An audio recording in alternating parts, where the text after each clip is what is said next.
प्यारे बच्चों, आज मैं फिर आ गया हूँ आप लोगों को जीव विज्ञान की कुछ ज्ञान की बातें बताने के लिए।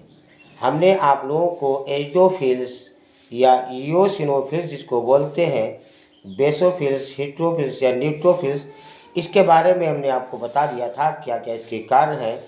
अब जो WBC होता है उसके दो भाग होते हैं, पता था। एक कणिकामय होता है जिसको गिरेन्युलोसाइटस बोलते हैं, और एक होता है कणिका विहीन जिसको हम अगिरेन्युलोसाइटस भी कहते हैं। इसमें कोश ये जो हमारा कणिका विहीन यानी आग्रेन्युलोसाइटस जो होता है, इसमें इसके कोशिकाओं में कणिकाएँ नहीं होती हैं, इसकी जो कोशिका होती हैं, बल्कि थोड़ी सी नीली टाइप की कणिकाएँ होती हैं। इनके केंद्रक पिंडाकार ना होकर के गोल या थोड़ा कटा हुआ सा होता है, इसीलिए इन्हें हम मोनोन्यूक्लियर यानी रुधिराण भी कहते हैं। ये दो प्रकार के होते हैं, एक लिम्फोसाइटस, एक मोनोसाइटस। लिम्फोसाइटस क्या करता है, जिसे हमारे अंदर कोई बैक्टीरिया वगैरह शरीर के अंदर पहुंचता है तो ये उनका भक्षण करते हैं यानी उनको मार देते हैं। ये इतने छोटे होते हैं कि जिसे 6 से 16 माइक्रो व्यास के श्वेत रुधिराण, परंतु संख्या में अधिक, बल्कि श्वेत रुधिराणियों की संख्या का 20 से 30% यानी 1.5 से 2.5 हजार प्रति क्यूबिक मिलीमीटर ये हमारे रुधिर के अंदर होते हैं। इनका केंद्रक बड़ा और गोल सा और एक और पिचका सा होता है।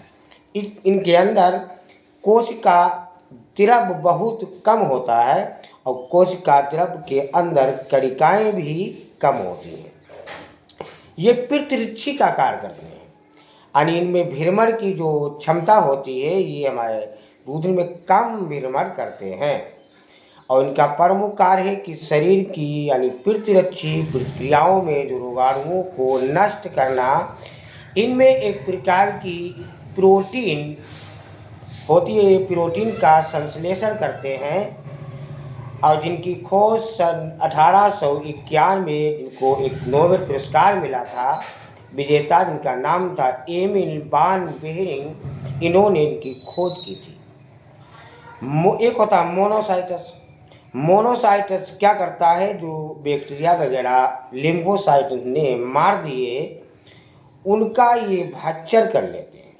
मोनोसाइटस छोटा होता है और ये संख्या में कम, बल्कि श्वेत रुधिराणियों की कुल संख्या के 2 से यानी 10% या 200 से 700 प्रति क्यूबिक मिलीमीटर ये हमारे रुधिर के अंदर होते हैं।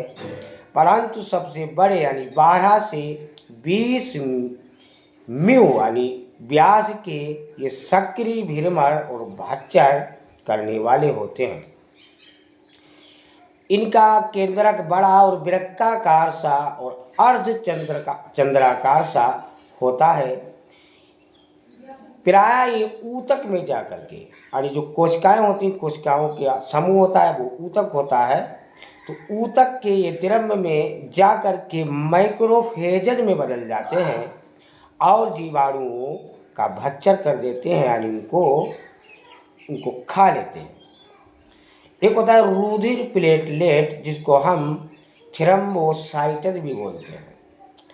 प्लेटलेट क्या होता है? प्लेटलेट ये केवल स्त्रियों के रुधिर में होती हैं। मनुष्य में इनकी संख्या 2 से 5 लाख प्रति क्यूबिक मिलीमीटर ये हमारे रुधिर के अंदर होते हैं।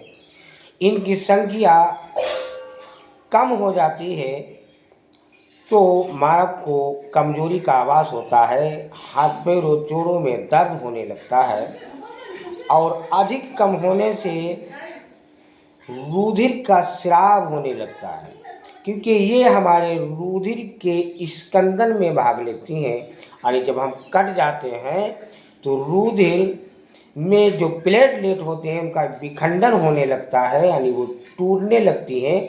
इनमें कोशिकाएं होती हैं, इनका नाम है मेगाकैरियोसाइट्स। इनका विखंडन होने लगता है और प्लेटलेट टूट करके जो हमारा रुधिर है उसको जमा देते हैं, यानी उसका स्कंदन कर देते हैं। प्यारे बच्चों, हमारे लिए आप लोग लाइक और सब्सक्राइब जरूर कीजिए। कल हम फिर मिलेंगे अगली वीडियो में। हम आप लोगों के लिए से बेहतर वीडियो बना करके लाएंगे। आप लोग सब्सक्राइब और लाइक जरूर कीजिए। लाइक और सब्सक्राइब करना ना भूलिए। हम कल मिलेंगे।